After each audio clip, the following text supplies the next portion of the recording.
With the power of AI, you can make your marketing come alive. Just with a few clicks of a button, you can turn a marketing campaign from good to great. Join us for the revolution. With artificial intelligence, let's make your marketing come to life. CEOKoffe.com.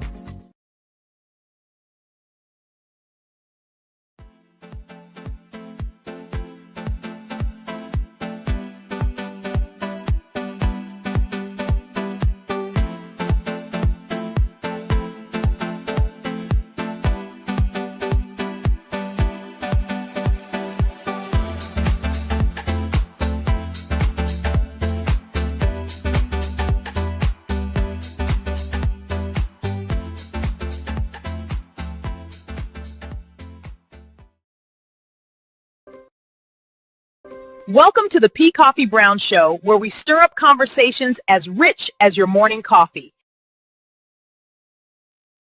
What's good? What's good? What's good, everybody? Welcome to this week's edition of the Koffe Brown Show. I'm your hostess with the mostest, and I got these people in the building with me on tonight. Super excited to have some of the posse in. Jason Fibnibs is out, and so is Vincent. They keep calling Vincent every Thursday for something or another. And I told him I'm tired of sharing with these people, these educational people. So they need to leave that man alone. Period. How y'all doing tonight? Doing well. Pretty good. Yeah. What's going on, Japria? You've been out of the building for a couple of weeks. We're trying to figure out what's going on. Welcome back. I'm happy to be back. I love being here. It's always a good time when I'm here. Listen, you ain't come for, it's not just a good time. It ain't even a long time, okay? Not just a good time. It ain't even a long time. Shamika, what's popping, girl? What's good with you? None, man. I'm happy. I'm happy to be here with y'all. Happy, but that's always thing. That's what's up. And there he is, the voice of DFG himself. Y'all give him some snap claps. Mr. Jason Williams is in the building. Y'all snap clap. Mr. Jason Williams. How y'all doing? How y'all doing? What's up? Ready to start this show? Let's talk. Let's get into it. Let's get into it. Let's talk about it. Yeah. So, this might come across a little controversial. So we got a special co-host tonight who's going to take the conversation. She done been to school and everything. And we're going to let her do this thing tonight. She done been to school and everything. She done been to school and everything. So we're going to let her take the reins on tonight and lead this conversation. But before we do that, I just want to know, why y'all president making threats? I just want to know. Somebody need to help me to clearly understand who him is. Well, he's never been presidential, so he's just the president. I don't think he know. Yeah, I don't think he know who he is. So that's problem number one. Yeah, somebody need to help me understand, because I am very, very not clear as to what's going on in America. Because I was like, dude, how is it? I was like, I'm trying to understand how this is even legal. It's not. At this point, what is legal? What is legal and what's illegal at this point? Did we make some new rules, some new laws, or I think it happened while we were resting. The time keeps speeding up. Everything just changed. A lot of things. Yeah. How are we already at Thursday? The week just started. Monday was yesterday, but it's Thursday. Yeah. Speeding. Easter was yesterday. I mean, yesterday was Saturday.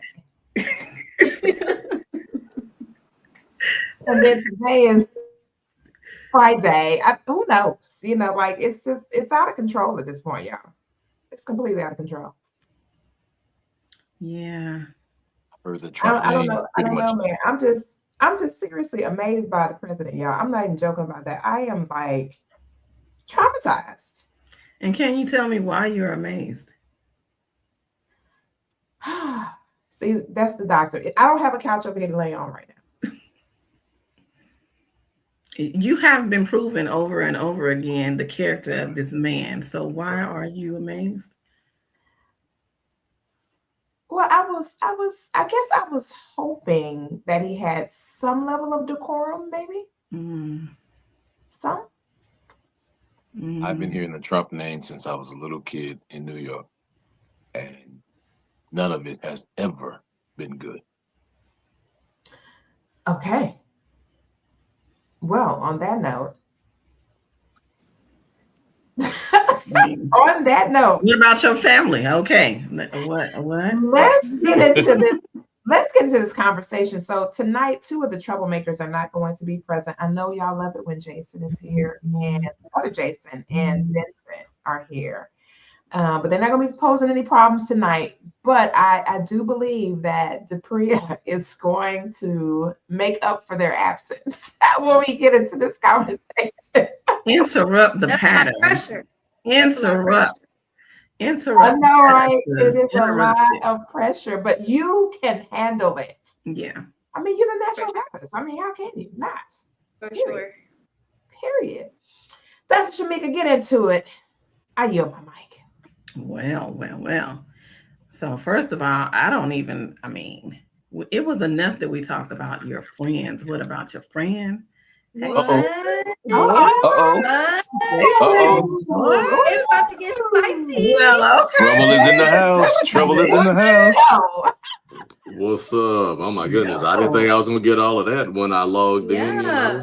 We literally was just talking about you a half second I'm ago, scared. and you got on the stage. I'm scared. Talking about me for what? What did I do? We needed now? you here though. We needed you. Okay, what we talking For this about? conversation. We needed you. Yeah, for Okay. sure. And we said all the good things. Yes. Right. Yes. I know. Go ahead and laugh because I feel like I got lied to. Right. Yes, We would never lie to you. Never. All right, baby face. Right. See, I told you it's about to get spicy. I told you. Y'all started it. I just logged in. I'm trying to play catch up. What's up? Look, Dupria said You're right that on she's not gonna time. be able to You're right on handle time. Dupria said she wasn't gonna be able to handle the responsibility of stirring the pot. But why not? She said That's your job. That's just bigger shoes to fill. Okay. Well, we stirring then. What's up? He See? said, Well, he said, what's up? look, and we're not gonna go back to what we was talking about because I'm telling you, y'all, Jason will go off for like 10 minutes about this topic of the president. So we're gonna just we're gonna go straight it goes right on along with the conversation when we speak on family. And his name is tied to, that's true. Foolishness. So that's very true. And chaos. We can just infuse them into the dialogue then. So give your 2 cents about Trump and what he has going on. Because my question was, I just said I don't understand about the president making threats, like just an average regular Joe just making threats. I don't understand. I can't process it. Right. Oh, you looking for my response? Oh, I thought you said you weren't going back. Okay, yeah. So basically, I don't have a problem with somebody making threats. Genuinely. This is where I do have the problem though. When you go and you're the one that starts it, you started this. And then you double down and start talking noise like you're really running the show. When somebody fights back, that shows a lot of fragility. That shows how weak you really was. The fact that they're sitting here fighting back and now you want to sit here and resort to threats. The way that he's threatening people. Now, it's one thing if they messed with us and we saying we're going to wipe you out or something like that. But you went and stuck your foot in the ant bed. You getting bit up now. You got other people who are turning their back on you and not standing with you. Then you're going to turn around and throw a threat out there. That just shows weakness to me.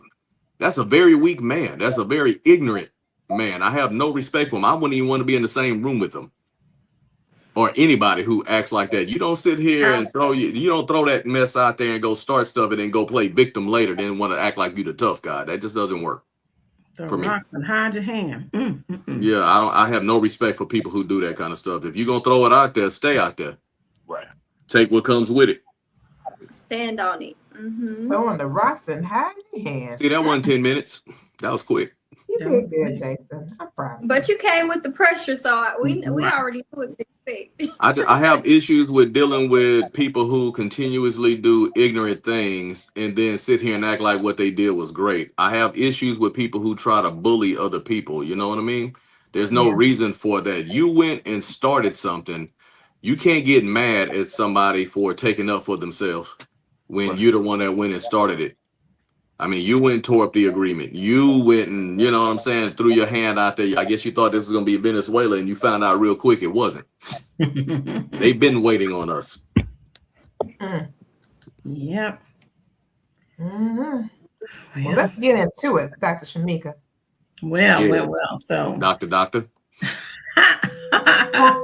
Interesting topic that we have, and I think we all are going to enjoy this discussion because we already I don't even think we made it to the end of the segment when we recorded what about your friends. We weren't even supposed to go there, but we did.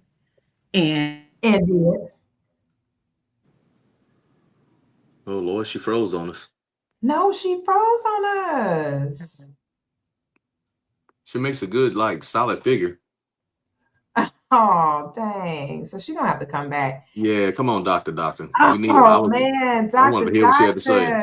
Yeah, because she was getting ready to get in it, for real. Right. That baby said, what about your friends? And then she went on silent. So let's get into it. Let's get into it. So we did, hopefully she'll be able to come back and it'll be just fine when she gets back in the system. Man, so I can't hear nobody. You can't hear anything? Debria, can you hear me? Yes. Okay. So here comes Jason back. Okay, it looks like we had a little bit of technical stuff going on. All right, so Jason's got to come back in too. So I guess the technology disconnected for some weird reason, but let's get into this though. So we did start off talking about what about your friends? That was the topic that we had for a couple of weeks where we were talking about relationships with our friends and how they actually impact our life's journey. You know, what's the deal with the friendships that we have, how we're able to partner with them, if we're able to partner with them, and if it's people that we're actually going to be able to take with us for the duration of our journey versus people that we need to go ahead and release in our lives. So what about your family? We wanted to talk a little bit about this because a lot of times we don't really address the concerns or the challenges that we have with family as we navigate through our life of business and business and professionalism and trying to accomplish things to change the trajectory of our generations and so on and so forth. But I'm giving it back to Dr. Shamika because she's back and she's ready to get it in. So I'm not going to even hold the mic. Go ahead, lady. Let's get to it. They don't want us to talk about this. That's because what was trying to happen there? They don't want us to be right. Let's talk about this, but we're gonna do that though, because we need to understand when it comes to trying to create generational wealth. Learning healthy boundaries, learning how to, be responsible in our roles in our families, having healthy relationships amongst, those in our family. Like, we need all this to be discussed. And why I was trying to keep me from talking about it is crazy. But so I want to pose a question.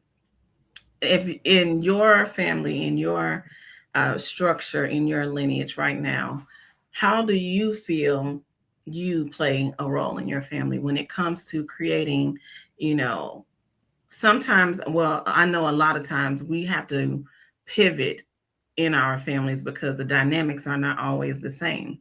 So how does your role look like in your family when it comes to, getting those around you, your children, on board to seeing bigger than what we see in front of us?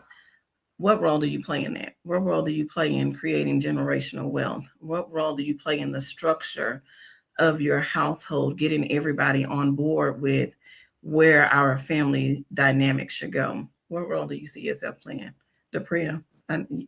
You bossing over there. What role are you playing?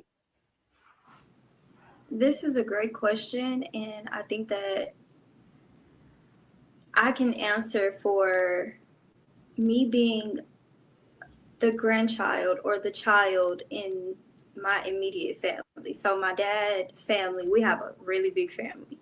And when I started like changing and really showing up as my authentic self in all my fullness and greatness, it caused a shock to everybody in many ways because of my lifestyle, the way I am, and me being able to advocate for myself and speak up, but in, a polite way, always be able to communicate effectively. And I think that because I am the child or the grandchild, it took time for my family to adjust to me showing up in that. So from the way that I choose to raise my children or my way of life, that was a lot for my family to adjust to. And now they're more so in a space where they open to receive because they see like, okay, she's not just doing something, or it's not just a phase, or she's not going too far left. She's very much so on a righteous path. So it took some time for them to adjust to accepting the seriousness of what I bring to the family. And any of them now, they're able to listen to me with open ears versus saying, oh, she's the grandchild, or she's the child, or she's the niece or whatever. So it took some time to adjust in that aspect when it comes to my boundaries and the standards that I set for my life. And if you decide that you want to be a part of this life, you're going to have to get with the program. So now they accept it, they open to it a lot more. But previously it was a lot of chaos. But I wasn't giving in, and I wasn't going to allow what they think I should be, or how I should be, or how I should raise my kids change what I believe for myself. So just being able to stand in what you believe in with your family, that is hard. That is hard. You face so much judgment, especially if they have a traditional or a conventional way of life and you decide to be a different way. You get a lot of backlash. You get a lot of unwanted opinions and people trying to tell you this and tell you that. And if you're not strong in who you are and whose you are, then you will give in. So that was a huge adjustment for me being all of Dapria and not allowing the outside noise change who I am. And in fact, it made them be better and do better. Yeah. And I find that to be, we have similar stories and background. And I know within my family, everybody is just, which nothing is wrong with, we all go out and we are employees, we're working for someone else. We are there, to grow in those positions at our companies, at the organizations that we're part of. We were told to go and, retire from these places, so that's the mindset of a lot of our families and the family members that we have. But when life changed for me and I had to, I got to figure this out and quickly. So that's when, I've always been one who wanted to strive for more, go for greatness. And once I became a mom, it was like, okay, you have to do more than what you are doing and what you're used to, because you want to enjoy your family. I want to work, enjoy my children when they get older. And as they start having children, I want to be able to be at home and be healthy and well enough to, see about them and enjoy them and have fun. But usually you don't get to see that because you don't work yourself like a dog. For everybody else's businesses, they've already built the vision, they have a mission, the plan was set, and you're just adding to what they're doing. But what about the purpose that was placed inside of you? How are you fulfilling that if you're constantly going and making somebody else's name, organization, their employer better, but you have put yours to the side? How are you, doing that? And so when I was like, what, I'm going to actually fulfill the purpose that God created me to do. getting your family to get on board with that can be a struggle because, again, it's always about, we've been told you go to work and you retire. But that is not the case anymore. Our world is changing. We're seeing it right in our face right now. We better have something else going on other than going to somebody's employer. We better have something else happening. We better have another stream of income. We better be thinking about generational wealth. And if we're not, there's somebody around you to, provoke you to do more, to do greater. And it's a struggle because that's not everybody's identity. That's not everybody's passion. But you want your family to do well. And once they see that, oh, she is serious about this, she has results, then they'll come along because I'm that person. I tell everybody, I don't care like who it is, in respect, of course, but I am the outspoken one. I will speak my mind. And this has been a thing like we need to get serious about. We really do need to get serious. And you'll hear now, like my family, they call and like, okay, well, what you think about this? What's your thoughts on this? How can I get here? Or how can I, move along and what my passion is? So I love that, it was a struggle, but now, everybody's like, okay, we might need to lean into what she's doing, what she got going on and what she's saying. We may need to go ahead and see how we can get further as well. So Jason Williams, what you thinking?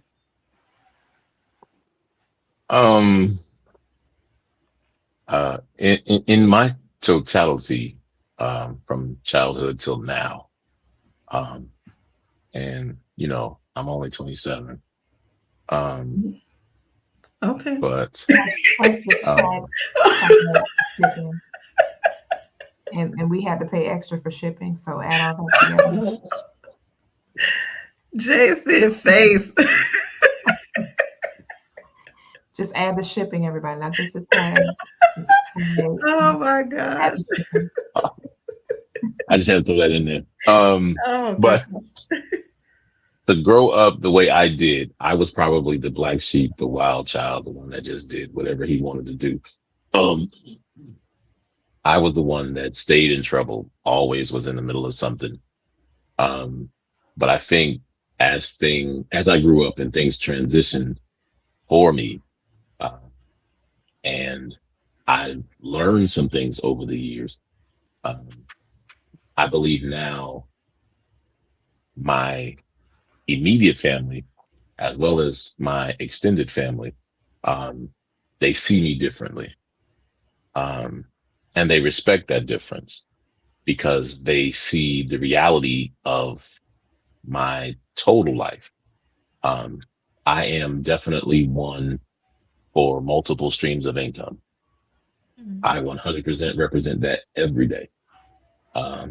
When it comes to my kids, I try to teach them the same principles I've learned. The principles that took me till 30, 40 years old to learn, I'm teaching them now in their 20s because I want them to experience an exponential life a lot earlier. Like point in making, my daughter last year purchased her first home and she's 26. My son is doing his thing. He's working, he's saving, but I've always told my kids, you can stay home as long as you need to, as long as you're saving. If I don't see money in your accounts, you got to go. Because clearly you don't care about the principles we're trying to teach you. I don't want my kids to go out and rent. I want them to go out and buy so they can build equity within themselves and start their own wealth. I'm looking at the opportunities of building wealth, and I'm teaching, like I said, I'm teaching them all of the things that I'm learning, or putting everything in a trust, managing everything but owning nothing. So then that way, no one can take anything from you. So at the stage that I'm in right now, I believe my job is just to continue to lead. And it's not just my kids. I'm teaching my nephews, my nieces, everybody that I can get information to, I'm telling this to, because I think our community has been, first of all, we were behind from the start. That's number one. But the reality is we lack the information. And I think it's coming out a lot more in the last few years, but I don't think a lot of people believe it. And until they see it, it's hard for people to say, well, is that really real? Does it really work? So I'm trying to be the evidence for my family. And that's just the way I see it. I love that. I love that. And as I was, reading over the notes, another point that was made and you just alluded to is, the habits, you had some things that you were taught, you grew up in, and now for our children, we're like, no, we're breaking that habit. That's unhealthy to think, to be, and to move through life in that way. So, Jason T, what unhealthy habits have you had to break or, share with your children, your family, in order for them to move forward without, learning the lessons that you had to? Well, for one, I definitely try to talk to my kids about any unhealthy habits that I may have or have had, because I'm a constant work in progress. For one, I have not been delivered yet. I have not arrived. You will never sit here and have me sit here and say, here's the finished product. No, this is in motion. This is a constant motion, and we're going to keep working towards that. But no, I mean, one of my biggest challenges, like for the people who've had or been around me or had deep conversations with me, will also know that I have challenges at times with my tone when I talk. I mean, things of that nature. I try to work with my daughters on watching their tone, watching their temperament. One of the things that I definitely push is being present. Being active. You know what I'm saying? Try. Don't just sit back and just expect things to happen because you said hello or something like that. No, go for it. If it's something that's going to benefit you, you put yourself out there and do it. Not in a dangerous way or anything like that, but you got to let them know that you're truly interested in it. Like say, for instance, if you're going for a job or an intern or whatever else, if you call somebody and say that you're interested, they say they're going to call you back on a particular day. I mean, this person already working, they're busy, they have families, they have whatever else. If they miss that day that they're going to call you, maybe the day after or 2 days after that, you call them back and say, hey, maybe I missed your call or whatever, but just trying to see where we are with this. Don't sit here and sit on your hands and sit here and talk about, well, they said they was going to call me back. And one of my main questions I ask people is like, does this benefit you or does it benefit them? If it's something that you want because it benefits you, then you need to get off your cheeks and, make sure that you make a phone call and let them know that how interested you really are. Mm-hmm. You don't have to pester anybody, but, you got to try. And if you're not willing to try and put your best foot forward, then you will consistently fail. Mm. Cursing is another one. Hey, I've been working on that. I haven't cursed too much on the show. I thought I've done pretty good. Why are you laughing like that, Jason? I'm very proud of Hey, I am very proficient in multiple languages. I speak English, Ebonics, and curse very well. I'm very trilingual. Actually, I could probably add on and go to 4 to 5 different languages, but I speak those 3 very fluently. They have a tendency at times to intertwine, but hey, you'll know what I'm saying and you know where I'm standing, right? We not the cursing ministry, the cursing. Not the cursing. Well, ministry. I'm not cursing you. I'm just cussing, but whatever. The cussing I'm not gonna curse you. Give us the same cursing. The cussing. Excuse me, cussing. P. Koffe, patterns. What's some unhealthy patterns? What you have to say about that? I wanted to go back to the other question first. Okay, well, let's talk about it. What's your role? Because it does lead into the pattern. So for myself, the answer to that is to finish what has been started. In other words, for generations, our family would start and then nobody finished out what was started. And that is a for real unhealthy habit, even though they're not finishing was a result of them having to pivot to something else, but the something else didn't prohibit them from finishing what they started. So, I think taking the full accountability of running the race with the baton all the way across the finish line, even if you have to fall to the finish line or crawl to the finish line, whatever the case might be, it was a matter of getting it done. Like, for instance, my mom went to college. She didn't finish. My grandmother got in there for just a little bit. She didn't finish. My great grandmother didn't have her education, and it was all the firstborn girls.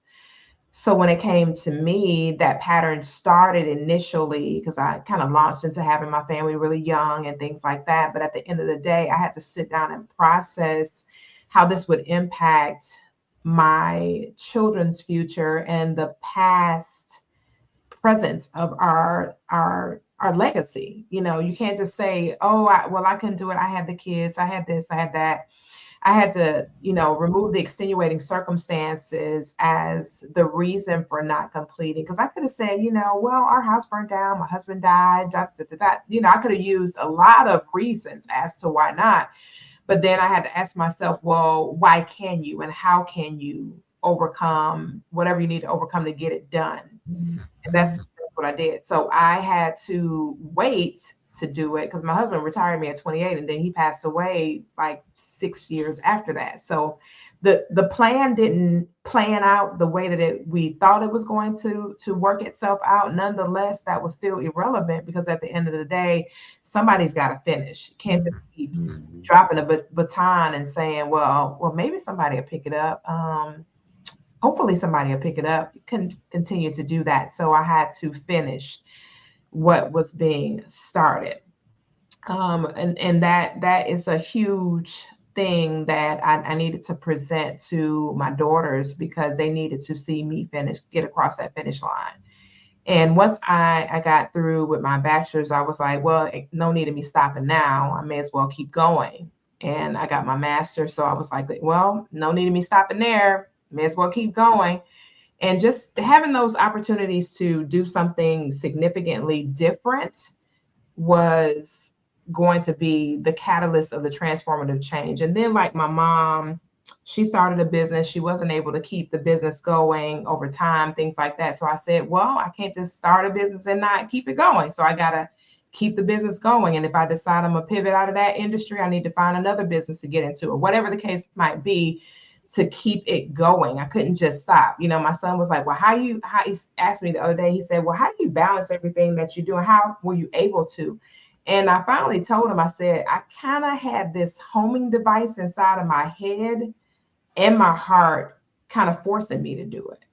Like, even when I didn't want to do it, that device was still there.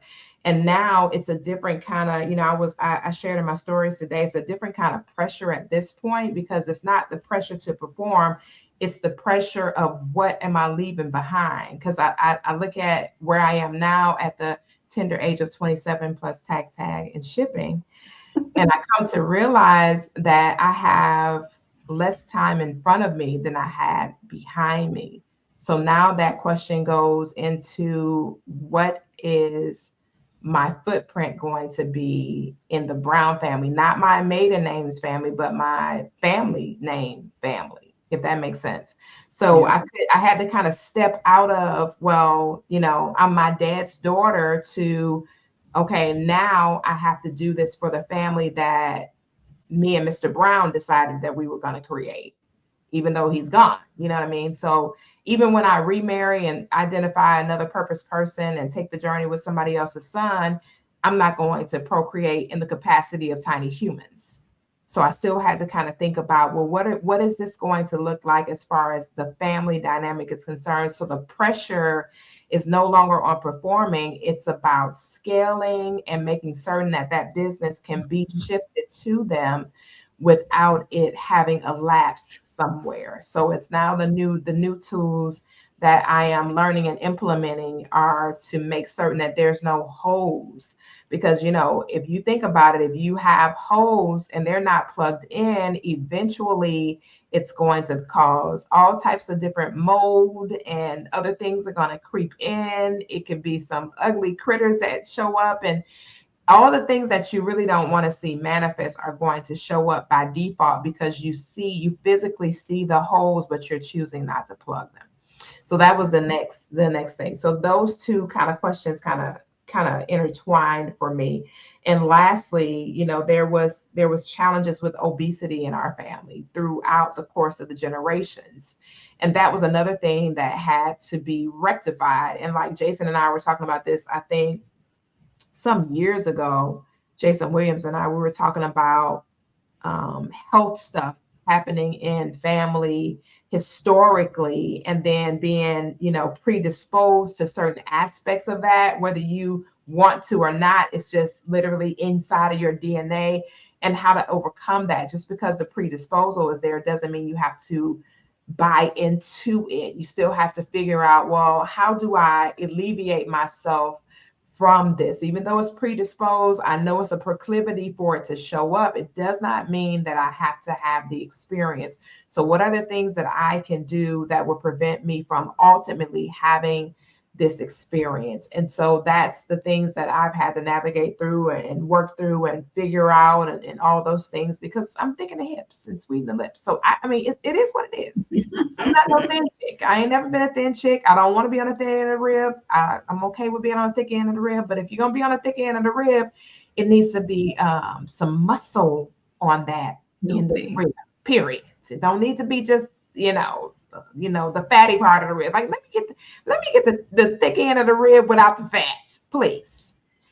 So, you know, just to pray cracking up, but it's true, man. It's, you know, just I had to make a conscientious choice, and it's a fact. You know, like I just tell people like this, and I'm gonna give it back to you.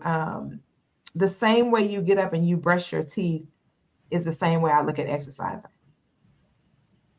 So if I'm gonna get up and brush my teeth, then I'm gonna work out, period. It's not a question. I may have to do a little variation of it from time to time, but the same way I'm getting up to brush my teeth, I'm gonna exercise, period. No excuses. Some way, form, or fashion, we have to do that. That's another great tool that we need to, you know, tap into as well. Working out, especially being, you know, bosses, you know, we have families, we're playing all these different roles, but we're fatigued because we are not taking care of our bodies. So we need to, that's a point right there. We need to work out just like we brushing them teeth. We need to do that. Period. I mean, no excuse. I mean, it's like, you know, you get up, you brush your teeth. Okay, I'm working out. I mean, it's like, it has to be second, whatever your choice is and whatever your decision is, it has to be second nature. You know, the Priya was talking about the family dynamic, and then Jason was talking about certain patterns, and then Jason Williams was talking about being 27 forever. You know, all those things. In order for that stuff to come to pass, you got to make a decision, and you have to stay married to that decision. If you divorce the decision, then you may dissolve your destiny. I'm going to say that again. If you divorce the decision, you may dissolve your destiny. That is copyright 2026 at 8:39 on April 9th. Snap. Okay.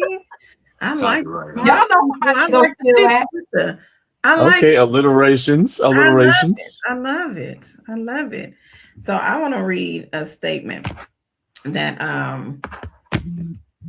I saw in our notes today. So it says, a lot of family dysfunction comes from people playing roles that were never assigned or refusing to grow into the ones that they were. When I thought about the fact that so many of us miss the mark, so many of us miss where we should be going, we miss out on, you know, the blessings, we miss out on tapping into another level of ourselves because we just refuse to. We refuse to grow. That is the hardest thing, you know, for people even to see that they belong anywhere. It's hard to show people, hey, this is the way, this is where you should tap into. It is hard for them to even see that. And sometimes we'll overwork ourselves. We'll try to overplay our parts in people's lives because we want them to see, hey, come on, you need to come on with it. I see this in you. I see you being, you know, going here. But if they don't see it, if they're refusing to grow in the area, how much more can you give in trying to play your role in their life? Even your children. how much more are you supposed to give before you like, that's enough? Jason T, how much more should you give? Shoot, whatever your limit is. I mean, that just depends. I mean, at some point, everybody reaches a limit, reaches that limit at some point. Some people have a little more patience than others. Some people are more forgiving than others. But once you reach that point, especially if you're dealing with your kids and they're grown and in your house, so it might be time to have that tough conversation. Like Jason Williams was saying, hey, you know what? Let me help you get a house because you got to get the hockey sticks out of here. You know what I'm saying? Because, when you get too many adults in one space, if y'all not going in the same direction, that's chaos. And I don't do good with chaos, Yeah, that, like I remember earlier I was referencing that temperament. Whenever I feel unheard or whenever I'm trying to communicate and stuff, at some point, that frustration sets in and you try to handle it the best way that you can. But when you get to a certain point, it just is what it is. I mean, I don't know if there's actually a good way to say it. When you reach a breaking point, something has to change. And so I was thinking about this, the burnout. I'm going to be the first one to say, you trying to tell your kids something and where you see that they should go and grow. And then it's like, you know what, I'm tired. I'm throwing my hands up with it. Mm-hmm. Now, how do you pivot, changing from, hey, this is what I'm trying to show you. This is the way I think that you should go. And now you have to kind of like take a step back. And I almost to myself, I told my kids this the other day, I almost have to make myself feel like I just don't even care. Yeah. To, move along in a way to where one day they will remember that I did plant that seed, but, and that's it. I need to pray about it and move on from it because now I'm burnt out, stressed out, depressed, and sad and down because they're not doing or they're not going in the direction that I think they should go. And now I'm missing out on what I'm supposed to be doing, the purpose that I'm supposed to be fulfilling. And I'm not moving because I'm worried about where they're going. Dapria, you have babies, and I don't know if you're quite there yet, but even with them being in school, I mean, with grades and you teaching them, you're homeschooling. How do you feel about that? Well, I'm not quite where y'all are per se, but I think that effective communication is everything. My children are 5 years apart, so they all need something different. They all need a different level of communication, right? So with my son, he's 16, and when I tell him something, I communicate with him. I tell him, like, listen, this journey, especially like right now, with him being a teenager and we're very close to the, graduating, I'm like, listen, this is the time we have to keep our relationship close-knit. Our communication needs to be like this. You got to understand I'm here to guide, help, protect, all these things. But if our connection is not like this and you're not listening to what I'm saying and taking what I'm saying and using it in a sense of guidance for protection and navigation, then you may drift off to the other side. And then when you have to come back over here, it's like, this is why I said what I said the first time. So I don't really have an issue with him because he listened to what I'm saying. I could tell him one time and it's gonna be what it's gonna be. And we have had moments where I'm like, okay, listen, this is why our communication is so important. My 10-year-old, she's in a different stage of her life when it comes to just household chores and the things that she needs to have embedded in her as a young lady, and I had to keep pulling her back right. Like, listen, I'm not going to keep telling you the same thing. These are the standards of the house. These are the standards of your daily routine, your night routine, your body care. This is the foundation of it. It's not going to change. So I need you to adapt to these things. And then we have to revisit some other things. So the communicating with them and making sure that we're on the same page. And when I see that they're going left, okay, we're going to bring it back here. And then that little 6-year-old, it's a different story because she's coming into herself and she's more aware of her being. And yeah, she'll different coffee knows she'll different little situation. But I think that with situation, for sure. Yeah, baby, ain't no situation. She is a situationship, honey. You got to meet her for sure. That baby is a lady. She is very much so. She's very much so. But she's Juju, and she think that you got to call her Princess Juju. Okay, so yes, it's Princess Juju to everyone, and it's going to be her way, and I have to like break it down and sit her down and be a little bit more patient with her. But just overall, when it comes to where my children are, it's just being able to communicate in the way that they're able to receive. So we're all on the same page, because y'all know, all of y'all children are older, grown, in different stages of their lives. Yeah. And so with, the roles that we play and how we can extend ourselves in these roles sometimes, where are some areas where you feel like, this is not even my responsibility. This is not even the role I'm supposed to be playing. How do you let go when you're carrying something that is not even yours? This role is not yours. This responsibility is no longer yours. How do you cut that off, Jason? Jason. How do you cut that off? Cut it off. Like with a pair of scissors, a knife, an axe, do whatever you got to do. Cut it off. And the reason why I say that is because I guess I'm a little different. Because even when it comes to my kids, I'm gonna show you the left and I'm gonna show you the right. You pick whichever path you want to go down. I'm gonna support you, but you gonna live with those consequences, whatever they are. Red pill, blue pill, right? Right. Honestly, I'm gonna tell you from my personal experience, if you go this route, this is probably what's going to happen. If you go this route, this is probably what's going to happen. And I know as a father, that's pretty much how we probably process, because I know my children's mother, or mothers are different. They're nurturers. So they want to tell the children what to do. And I'm like, at the stage that we're at as parents, we have to let go. We have to, because you will basically disembowel your kids from decision making, and they will never progress properly because they will never feel comfortable making a decision. And it's like that even for some family members. If someone always comes to you before they make a decision, some of that you have to just let, not answer the phone. Don't answer the text message. Don't answer the email, so that they can say, don't worry about it. I figured it out. Because if you don't, you are going to be the crutch, or I'll say it like this, even better. There are a lot of situations we take over for God to help people out because we think we know.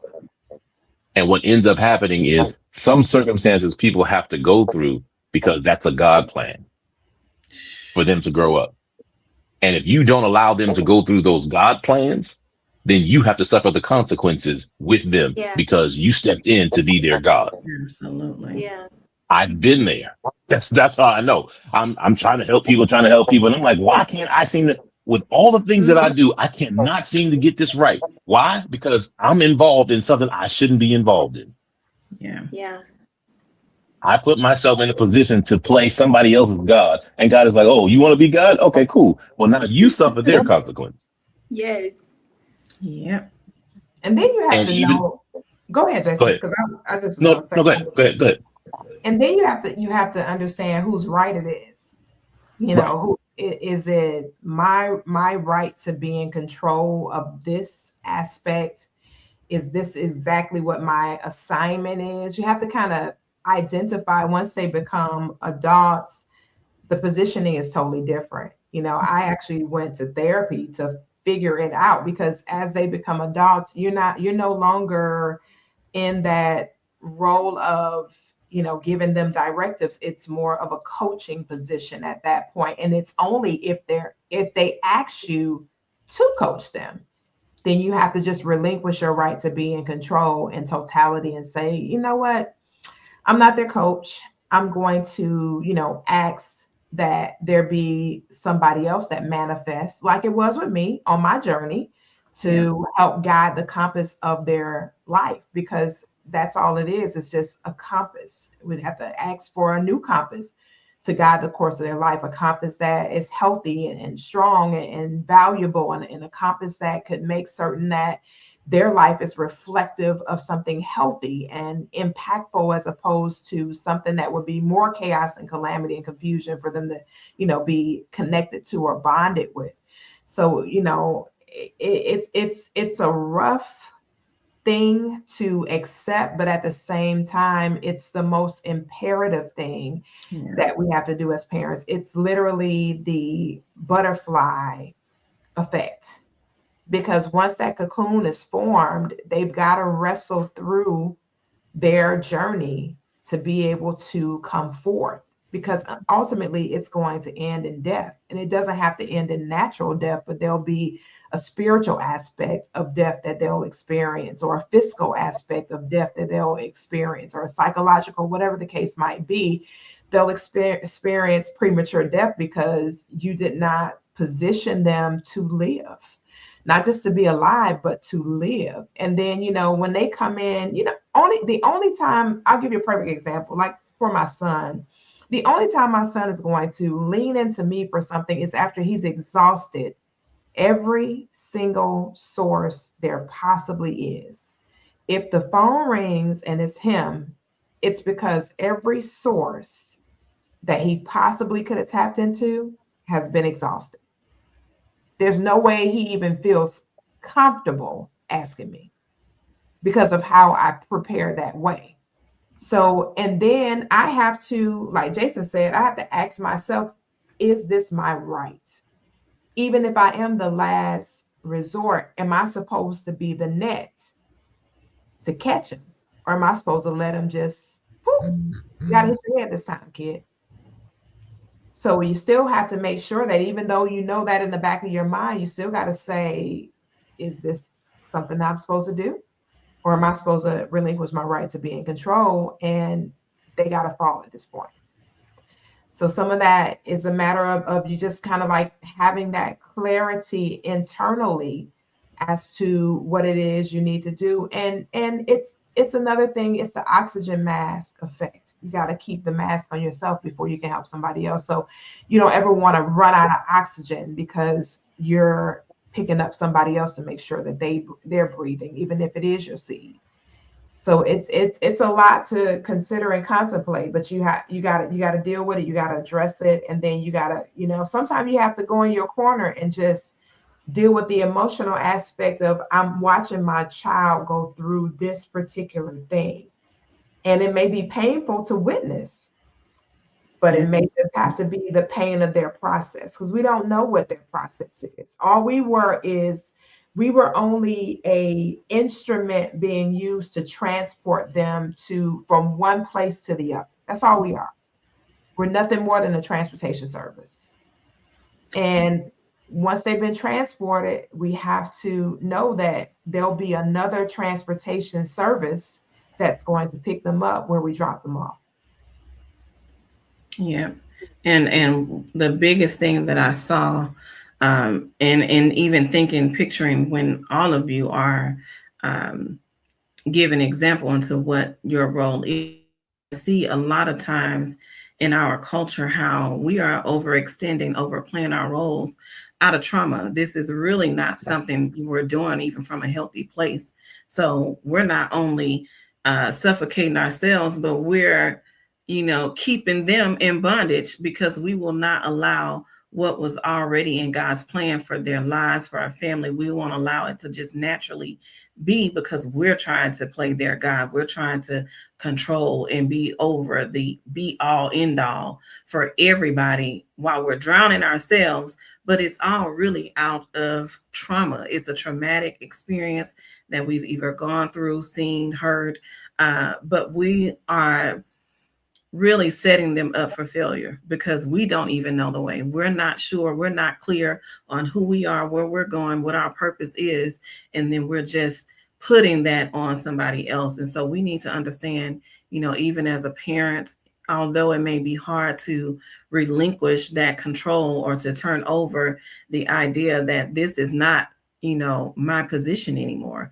I am overextending myself in this role as a mom or a dad, and I need to take a step back because we need to go heal. A lot of times we need to do the healing, and we are not doing that enough, because we just don't know. We are illiterate in so many areas when it comes to creating platforms and positions and moving along with, offering generational wealth. I know I've had conversations about generational wealth and providing a place for, my children to have when I'm no longer here, and I've been hit with, I ain't leaving nothing for nobody, like that ain't my business. Right. That's on them. I wanted to add, even in our families, especially if you're like the older sibling or, the older cousin, you can find yourself trapped in that position or that role that you didn't ask for. And it's like everybody coming to you and everybody's looking to you for the answer for this and for that. I was there, and it very much so was out of trauma and people pleasing, not knowing myself and all the things. And I would never forget when I finally was like, I'm not doing this. I don't know who signed me up for this, but I don't want it. And it took a lot for me to drop all of that baggage. I had my sister, my brothers, my cousins, everybody. And I'm like, what is going on? I don't want this. I don't know why everybody keep coming to me, but phone on D&D, because we not doing that. And as I grew out of that, I had to start having those tough conversations. Like, listen, you need to go dwell in the spirit or get a therapist or whatever you have to do. But I cannot hold that type of space, because I found myself not having the capacity to hold space for anyone, not even for myself. So now it's like I'm in a space where I don't feel the necessary need to. You're on mute. You accidentally muted yourself. Muted yourself.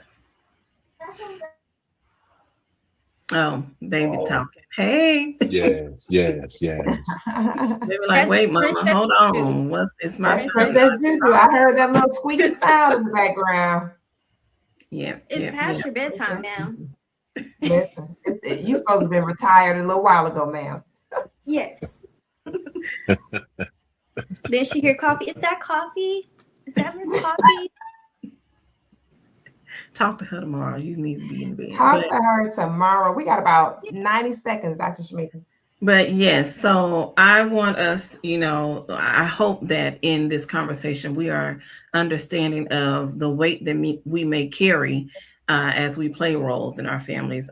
If you are not sure of what role it is that you play and where you should go from here, I need you to explore that, because clarity will bring about changes and differences in how we handle our families.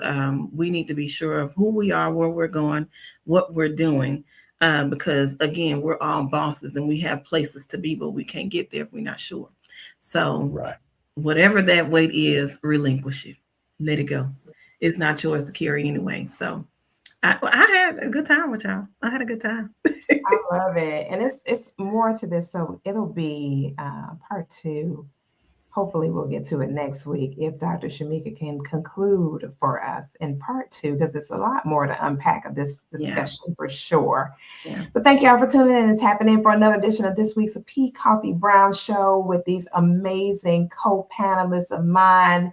I cannot do what I do without them. So I honor and salute them for always being here to take the journey with me.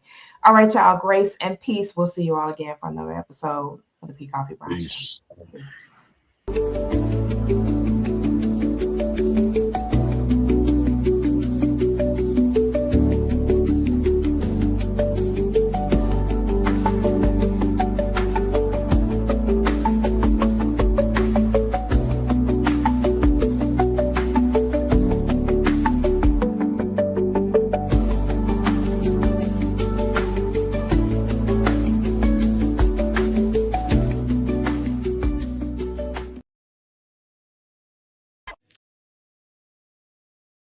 Understood.